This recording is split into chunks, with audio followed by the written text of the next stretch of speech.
What's up, everyone? Welcome to the video. Today we're going to take a look at how to replace the battery in this Honda Odyssey remote key fob.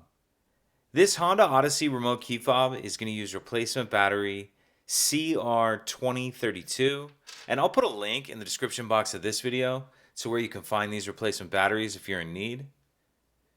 So the first thing I'm going to do is grab the key fob and we're going to remove the emergency key that's in the bottom of it.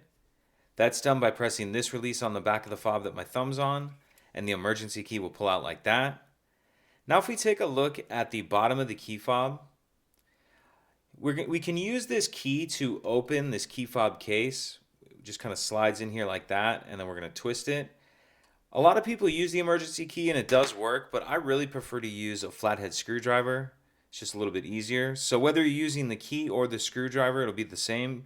What I'm going to do is kind of slide in between these two metal or these two plastic pieces right here. So slide in there like that and then just pry apart. And I'm holding it up so you can get a better angle of it. But when you do this, you kind of want the buttons to be facing down like that.